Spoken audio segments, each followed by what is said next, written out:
नमस्कार।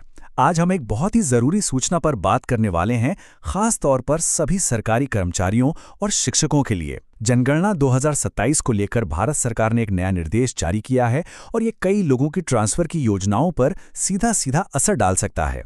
तो चलिए इसे थोड़ा विस्तार से समझते हैं। तो देखिए, सबसे पहले और सबसे बड़ी खबर, सरकारी निर्देश के मुताबिक अगर किसी भी कर्मचारी को जनगणना की ड्यूटी दी जाती है तो उनके तबादले पर पूरी तरह से रोक लग जाएगी। जी हां, ये एक बहुत ही अहम फैसला है और इसकी समय सीमा यानी कि ये रोक कब तक रहेगी, इसे समझना बहुत ज़्यादा ज़रूरी है। अब सवाल ये उठता है कि आखिर ये फैसला लिया क्यों गया। तो इसका जवाब छिपा है 2027 की आने वाली जनगणना में, जो इस बार कई मायनों में बिल्कुल अलग होने वाली है। देखिए, ये कोई आम पारंपरिक जनगणना नहीं होगी। ये भारत की पहली पूरी तरह से डिजिटल जनगणना होने जा रही है और इतने बड़े और जरूरी काम को बिना किसी भी रुकावट के पूरा किया जा सके, इसी के लिए कर्मचारियों को लेकर इतने सख्त नियम बनाए गए हैं ताकि पूरी प्रक्रिया एकदम स्मूथ चले। चलिए अब उन खास तारीखों और नियमों पर एक नज़र डाल लेते हैं जिनका पालन करना सबके लिए ज़रूरी होगा। तो जनगणना की पूरी प्रक्रिया 2 फेज यानी 2 चरणों में होगी। पहला चरण होगा मकानों की लिस्टिंग का, ये अप्रैल से सितंबर 2026 के बीच होगा। और फिर दूसरा चरण, जो असल जनसंख्या की गिनती का है, वो होगा फरवरी 2027 में। और जो सबसे ज़रूरी बात ध्यान में रखनी है वो ये कि तबादलों पर लगी ये रोक 31 मार्च 2027 को जाकर हटेगी।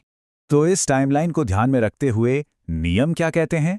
बहुत सीधी सीधी 3 बातें हैं। पहली, अधिकारियों, कर्मचारियों और शिक्षकों को जनगणना की ड्यूटी अलॉट की जाएगी। दूसरी और सबसे जरूरी बात, एक बार ड्यूटी मिल गई तो फिर 31 मार्च 2027 तक किसी भी हाल में कोई ट्रांसफर नहीं होगा। और तीसरी बात, जब तक जनगणना का ये काम पूरा नहीं हो जाता तब तक इस ड्यूटी से किसी को राहत नहीं मिलेगी। मतलब ये एक मजबूत कमिटमेंट है। अच्छा, तो इन सारे नियमों को जानने के बाद अब सवाल ये उठता है कि इसका हमारी पर्सनल प्लानिंग पर क्या असर पड़ेगा। मतलब आगे की योजना बनाते समय किन बातों को दिमाग में रखना होगा। संदेश बिल्कुल साफ है। जो भी लोग आने वाले समय में अपने ट्रांसफर का इंतजार कर रहे हैं, उनके लिए ये निर्देश सब कुछ बदल सकता है। एक बार जनगणना की ड्यूटी लग गई तो समझ लीजिए तबादले की प्रक्रिया पर एक लंबा ब्रेक लग जाएगा। चलिए अब ये भी देख लेते हैं कि इस आदेश की ऑफिशियल कॉपी कहाँ मिल सकती है, ताकि हर किसी के पास पूरी और सही जानकारी हो। इस जानकारी को खुद वेरीफाई करने या पूरा आदेश पढ़ने के लिए राज्य एजुकेशन बुलेटिन के दिए गए सोशल मीडिया चैनल पर जा सकते हैं। वैसे भी हमेशा ऑफिशियल सोर्स से ही जानकारी लेना सबसे अच्छा रहता है।